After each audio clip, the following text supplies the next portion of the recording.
fishing industry restocked. I call the Honourable Damien O'Connor. Thank you very much. Mr Chairman, if ever there's an area of government responsibility where there's failure, it's got to be in primary industries. The farmer's friend, that's the National Party. The farmer's friends. Well. Let's have a look at what we've got facing the agricultural sectors at the moment. My colleague Stuart Nash will talk about forestry. We'll just focus on a few things, and I welcome the speech from the previous member because he's pointed out fruit fly, 1080 contamination, $100 million tax on travellers to pay for biosecurity, WPC 80, failure after failure to carry out what the farmers would consider friendly policies. Mr Speaker, we have a super ministry that is responsible for so much. It is failing in almost every single area of its responsibility. Mr Speaker, the dairy industry is a classic example of an outcome of a government that has failed to lead as it should have. The government facilitated the capital restructure of Fonterra, Mr Speaker, because John Key wanted his mates in the stock exchange to have a few units to play around with. What that has done is left the company distracted to the point where it's had its eye off the ball. Mr Speaker, the national government and its friends have been happy to trade in Fonterra units, and the company's now floundering around. Yes, there is an international challenge, but ask Tatua what it's doing. Ask the suppliers of Fonterra in Australia what's happening with payment for their milk, Mr Chairman. They've been paid considerably more than the poor old Fonterra and Westland, dare I say it as well, suppliers. Mr Speaker, I have to say that the government has made lots of noise, but it's not done much. PGP, referred to by the previous speaker, has been a failure. The Office of the Auditor General investigated 6 of the schemes and found no real economic benefit, and many of those schemes were over halfway through their completion. Mr Speaker, no real economic benefit.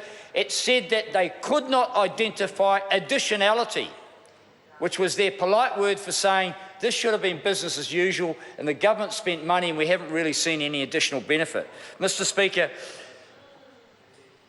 biosecurity, the minister's #1 priority, and in the first year of the national government they slashed funding and they've been playing catch-up ever since, and this last year's proposal is a tax of $100 million on New Zealanders and foreigners flying in and out of this country to pay for biosecurity because the government doesn't want to commit real money to it. Mr Speaker, we had today some indication, but not a promise, that there'll be 100% baggage screening, a trial of it.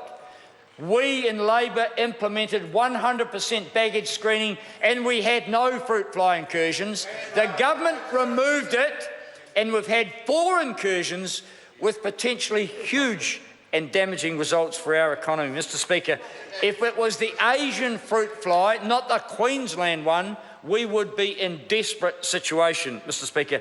There's been no leadership in the meat sector. We have at the moment a temporary beneficial situation for the beef industry. The lamb and sheep industry still floundering around, Mr Speaker.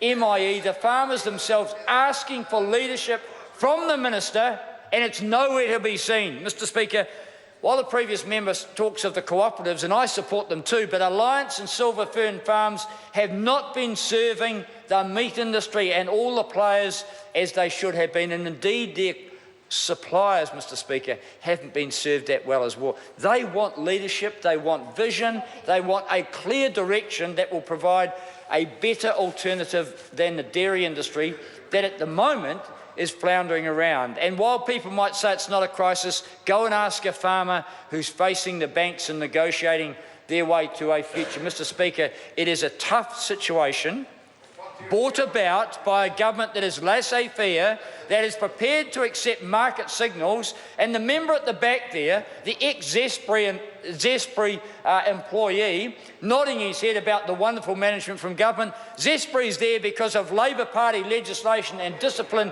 and leadership that we were prepared to show in government, but this party is not being prepared to show. Mr Speaker, the farmers out there want better leadership, want some direction, want a vision, and they've failed to get any from this government from the expenditure that they've seen through the primary industry sector, Mr. Speaker.